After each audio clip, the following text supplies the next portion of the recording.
Hello दोस्तों, कहानी की इस नई सीरीज में आप सभी का स्वागत है। आज की इस कहानी का नाम है दुष्ट सेठ। यह एक मॉरल स्टोरी है। अगर आपको Hindi stories, bed time stories या हिंदी कहानियाँ पढ़ने का शौक है तो इस कहानी को पूरा ज़रूर पढ़ें। दुष्ट सेठ। एक बार की बात है, बलियापुर गांव में गायत्री नाम की एक लड़की रहा करती थी। बचपन में माँ बाप गुजर जाने के बाद ही वो अपना और अपने भाई दोनों का ख्याल रखती थी। गायत्री जितना भी कमाती थी वो सारा का सारा घर के किराए, गोलू की फीस, राशन में लग जाया करता था और बचे कुचे पैसों से वो पूरा महीना घर चलाती। गायत्री का एक सपना था कि वो अपने लिए एक घर खरीदे।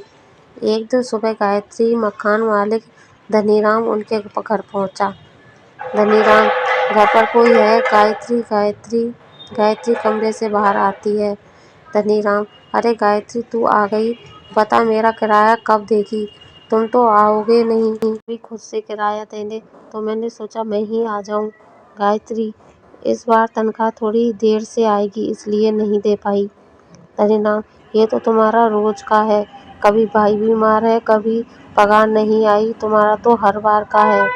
गायत्री, नहीं, ऐसा कुछ नहीं है, मैं आपको किराया दे दूंगी जैसे ही तनख्वाह आ जाएगी।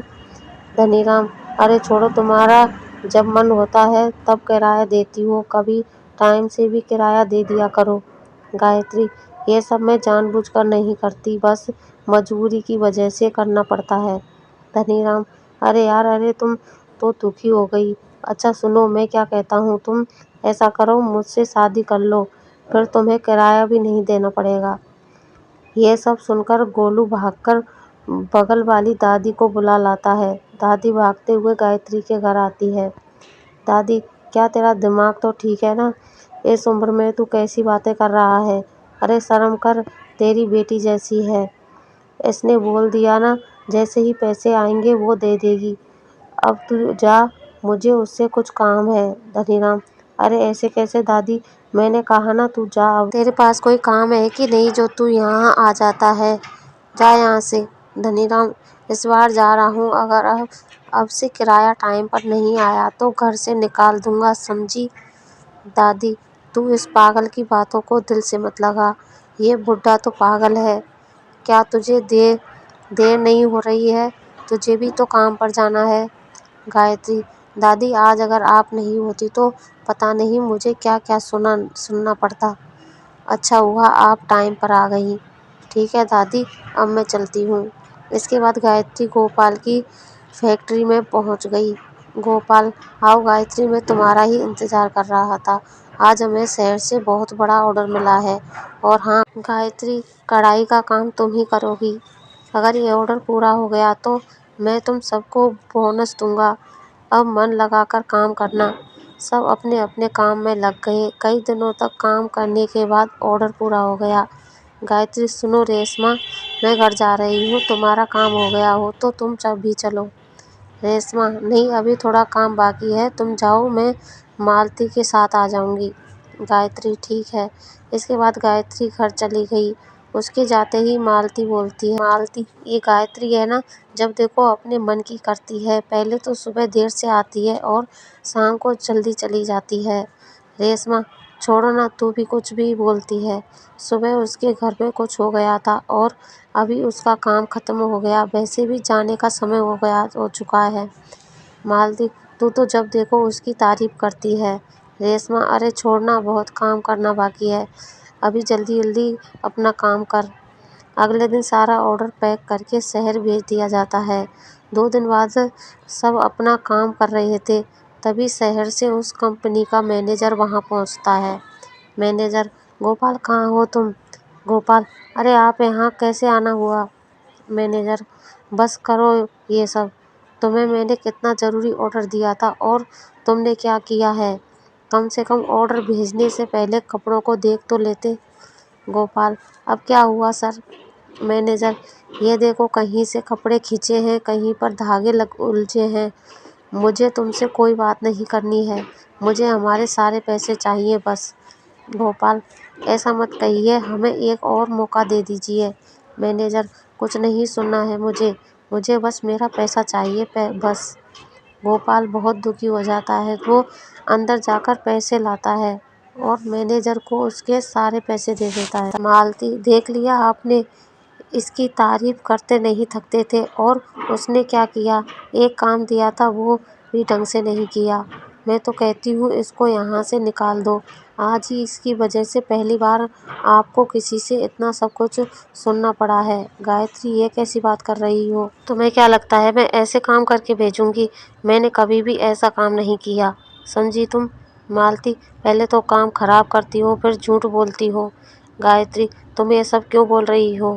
गोपाल, तुम चली जाओ, तुम्हारे जितने भी पैसे हैं वो मैं दे दूंगा। आज से पहले किसी ने भी मुझे मेरे काम के लिए इतना बेइज्जती नहीं किया।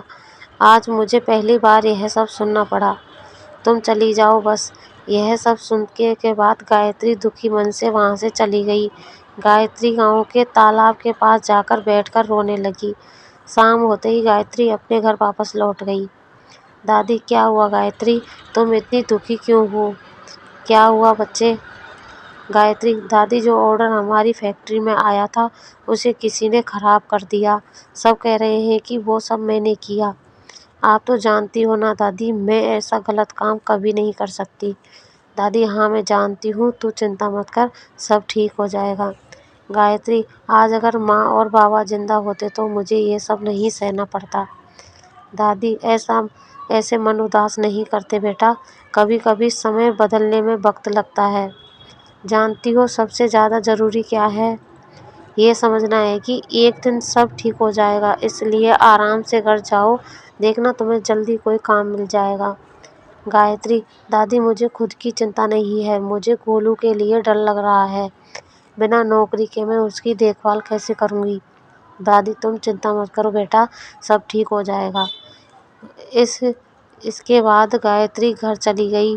उसने देखा कि उसका भाई घर पर इंतज़ार कर रहा था। गोलू, दादी आप आ गई। गायत्री, तुम बाहर क्या कर रही हो, अंदर चलो। गोलू, क्या हुआ दीदी, आप उदास हो?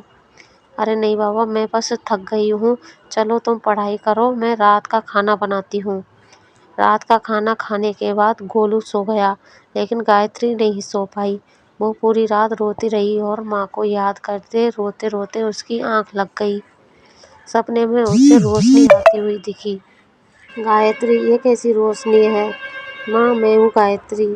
रो मत बेटा, आज के बाद तू कभी दुखी नहीं रहेगी। कल जब तू उठेगी तो तुझे तेरी जिंदगी का सबसे बड़ा तोहफा मिलेगा। गायत्री, आप आज तक क्यों नहीं आई मुझसे मिलने? आपको क्या आज से पहले मेरी याद नहीं आई? बोलिए। माँ, कभी कभी बहुत सी चीज़ें हमारे हाथ में नहीं होती, भूल जाओ वो सब। कल से तुम्हारी ज़िंदगी बदलने वाली है, कल का इंतज़ार करो, बस जाओ, अपना ध्यान रखो। कल से तुम्हारी ज़िंदगी आसान हो जाएगी। अगले दिन जब गायत्री उठती है तो सामने एक डिब्बा देखती है। वो उस डिब्बे को खोलती है और देखती है उसमें एक सुई है। गायत्री, माँ ने तो कहा था कि वो कुछ ऐसा देंगी जिससे मेरी किस्मत बदल जाएगी, पर ये तो सुई है, इससे कैसे मेरी किस्मत बदलेगी? ये सब मेरे साथ ही क्यों हो रहा है भगवान? सुई, क्या तब से बक बक कर रही हो? सुबह सुबह उठा दिया, अभी तो मेरा सपना पूरा भी नहीं हुआ था। गायत्री, तुम बोल सकती हो? सुई, अपनी तरह समझा है क्या? जब देखो रोती रहती हो। गायत्री, मैं हर टाइम नहीं रोती, समझी? सुई, हाँ हाँ, छोड़ो भी। गोलू दी गोलू दीदी, ये तो बड़ा मज़ेदार है। सुई, तुझे पता है तुम्हारी माँ तुम्हारे लिए बहुत परेशान होती है, इसलिए उन्होंने मुझे भेजा है तुम्हारे लिए। आज के बाद रोना मत, वरना मुझे बहुत डांट पड़ेगी। चलो अब बहुत काम करना है। सबसे पहले आज हम दुकान से कुछ कपड़े खरीदेंगे, उन पर कढ़ाई करके कल बाजार में बेच देंगे। गायत्री, मेरे पास तो पैसे ही नहीं है, मैं कपड़े कैसे खरीदूंगी? सुई, कोई बात नहीं, वो सब मैं देख लूँगी। तुम्हें बस उन कपड़ों में कढ़ाई करके तैयार करना होगा और कल हम बाजार में उन्हें बेचने जाएंगे। गायत्री, पर इतनी जल्दी मैं सारे कपड़े कैसे तैयार करूँगी? सुई, उसके लिए मैं हूँ ना, तुम बस मन में सोचना, बाकी काम मैं कर दूँगी। तब तक वहाँ पर मकान मालिक पहुँच गया। धनीराम, अरे वो गायत्री, किराया कब तक दोगी? बोलते बोलते थक गया हूँ मैं। गोलू, ये फिर आ गया, हर बार दीदी को परेशान करता रहता है। सुई, अच्छा ये बात है, आज के बाद नहीं करेगा। गोलू, कैसे? सुई, तुम बस देखते जाओ। इसके बाद सुई उसे परेशान करने लगती है, उसे इधर उधर बहुत ज़्यादा चुभने लगी। धनीराम, अरे अरे ये क्या? अरे रोको कोई इसे, अरे अरे भगवान, आई ये कैसा हो रहा है? ये कहाँ फंस गया हमें? इसके बाद धनीराम परेशान होकर वहाँ से चला गया। सब हंसने लगे। गोलू, आज तो बड़ा मज़ा आया, कैसे नाच रहा था ना वो तुम तो बड़े कमाल की हो। सुई, बोला था ना मैं कुछ भी कर सकती हूँ। गायत्री, चलो हमें बहुत सारा काम करना है, कल सुबह हमें बाजार भी तो जाना है। सुई, तुम्हें जादू देखना है गोलू? गोलू, हाँ मुझे देखना है। सुई, तुम सब अपनी आंखें बंद करो। जैसे ही उन सब ने अपनी आंखें बंद की, जादुई सुई ने अपने जादू से वहाँ कुछ कपड़े मेज पर रख दिए और कढ़ाई के लिए जितना भी सामान चाहिए था वो भी रख दिया। घर पर पैसे ना होने की वजह से घर में खाने के लिए ज़्यादा कुछ नहीं बचा था। गोलू, दीदी भूख लग रही है। गायत्री जैसे ही किचन में गई उसे पता चला। गायत्री, खाना तो बहुत कम है, इतने में कुछ नहीं हो पाएगा किसी का। अब जैसे ही जादुई सुई किचन में जाकर देखने लगी कि खाने के लिए कुछ भी नहीं है, वो अपने जादू से सारा राशन भर देती है और बहुत सारा खाना ज़मीन पर लगा देती है। गोलू, इतना सारा खाना, आज तो बहुत मज़ा आएगा। सुई, जल्दी जल्दी खा लो, इसके बाद हमें काम भी करना है। सबके सब भरपेट खाना खाते हैं। खाना खाने के बाद सबके सब काम करने के लिए मेज के सामने खड़े हो जाते हैं। इसके बाद गायत्री अपने मन में जो जो डिज़ाइन सोचती है, जादुई सुई वैसी ही डिज़ाइन कपड़ों पर बनाने लगती है। रात तक सारे कपड़े तैयार हो जाते हैं। अगली सुबह गायत्री बाजार जाती है और एक अच्छी सी जगह देखकर वहाँ पर अपना सामान लगा लेती है। गायत्री, आइए आइए, यहाँ देखिए कितने अच्छे अच्छे कपड़े हैं, ऐसी कारीगरी आपने कभी नहीं देखी होगी। देखना बिल्कुल मुफ्त है, जो भी आएगा खुद को निराश नहीं पाएगा, एक बार ज़रूर आइए।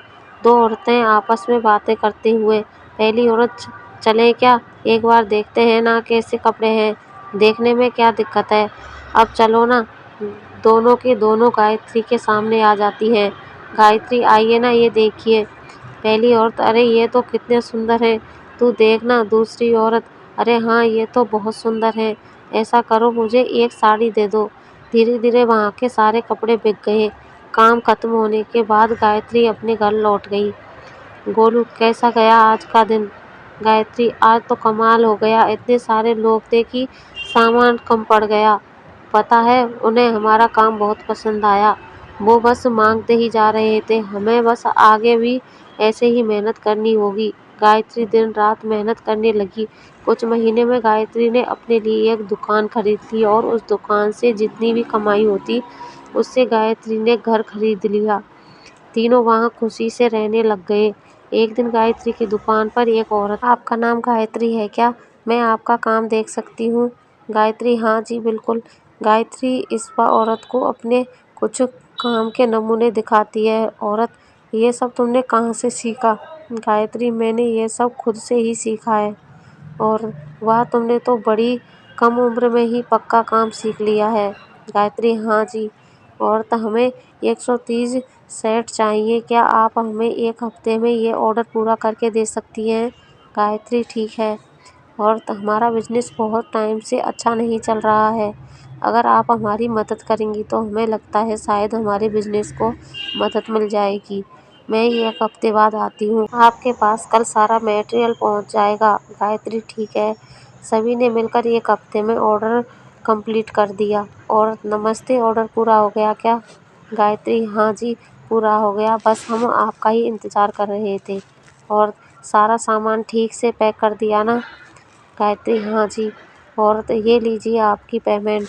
इसके बाद वो औरत सामान लेकर चली जाती है। जो मैनेजर पहले गोपाल की दुकान पर आया था वो मैनेजर इसी औरत की कंपनी में काम करता था। औरत, ये लो, इस बार हम जितने भी लहंगे डिजाइन करेंगे इन्हें कपड़ों से करेंगे। मैनेजर, मैडम आप ये कपड़े कहाँ से लाई हैं? इसमें तो कितना बढ़िया काम हुआ है। मैडम, मेरी मौसी की बेटी ने इनसे कपड़े खरीदे। जब मैंने उनके कपड़े देखे तो मैंने पूछा कि तुमने ये कहाँ से खरीदे, तो उसने मुझे उनका पता बताया। फिर मैंने वहाँ जाकर उनको हमारे लिए 130 सेट पूरे करने का ऑर्डर दिया। मैनेजर, मैडम आप क्या हमें उनसे मिलवा सकती हैं? आगे से जितना भी काम होगा खुद जाके कंप्लीट कर दूंगा। मैडम ठीक है, मैं कुछ दिनों के बाद दूसरा ऑर्डर देने के लिए उनके पास जाऊंगी, तब तुम हमारे साथ चलना। कुछ दिनों बाद मैडम और वो मैनेजर दोनों के दोनों गायत्री से मिलने उसकी दुकान पर जाते हैं। दोनों कार से उतरते हैं। उसके बाद वो औरत गायत्री की दुकान में काम करने वाले एक आदमी से कहती है, मैडम गायत्री को बुलाना। गायत्री बाहर आती है।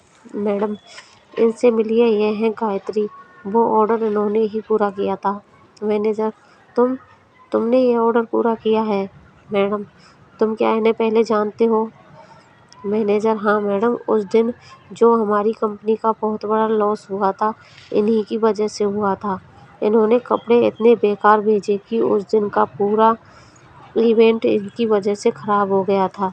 मैडम, ये तुम कैसी बात कर रहे हो? इन्होंने इतना अच्छा काम किया है, भला एक कारीगर अपना काम खराब करके अपना नाम क्यों खराब करेगा?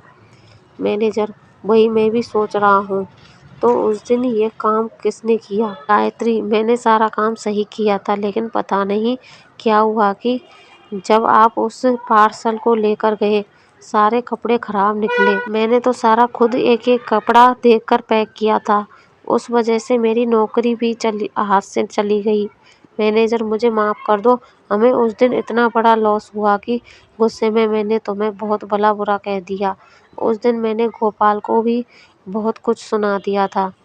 मुझे उससे माफ़ी मांगनी चाहिए। मैं आज ही उनसे माफ़ी मांगने जाऊंगा। तुम भी चलो। सबको यह बताना ज़रूरी है कि उस दिन गलती तुम्हारी नहीं थी। मैडम, हाँ गायत्री, तुम्हें जाना चाहिए।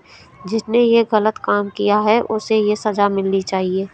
गायत्री, मैडम और वो मैनेजर तीनों के तीनों गोपाल के कारखाने में जाते हैं। गोपाल, आप सब यहाँ? मैनेजर, मुझे माफ़ कर दो गोपाल, मुझे आज पता चला कि उस दिन गलती गायत्री की नहीं थी।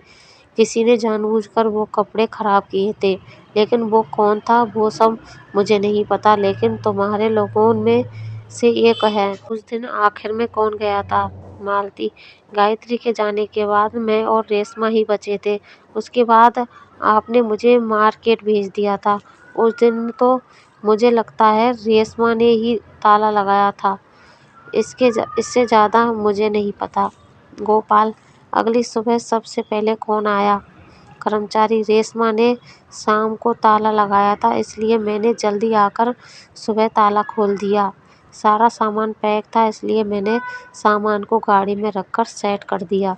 उसके बाद आप आए और आपने कहा कि गाड़ी को शहर भिजवा दो, तो मैंने शहर भिजवा दिया। गायत्री, लेकिन मैंने तो कपड़ों की पैकिंग की ही नहीं, तो कपड़े पैक किसने किए? कर्मचारी, मुझे नहीं पता, जब मैं आया था तो सारे कपड़े पैक थे। मालती, मैं भी चली गई थी, इसलिए मैंने तो नहीं किए। गोपाल, रेशमा, ये कपड़ों का क्या तुमने पैक किया थे? रेशमा, नहीं नहीं, मैंने नहीं किए। इसके बाद जादुई सुई रेशमा को परेशान करने लगी। रेशमा, मुझे बचाओ, कोई इसे हटाओ, ये बार बार मुझे क्या चुभ रही है। क्या हो रहा है? कोई रोको इसे, मैं बताती हूँ। गोपाल, सच बताओ, अगर तुमने सच नहीं कहा तो मैं तुम्हें पुलिस के हवाले कर दूंगा, फिर बाकी पुलिस ही देखेगी उन्हें क्या करना है। रेशमा, नहीं नहीं, आप पुलिस को मत बुलाइए, मैं बताती हूँ, वो सब मैंने किया था।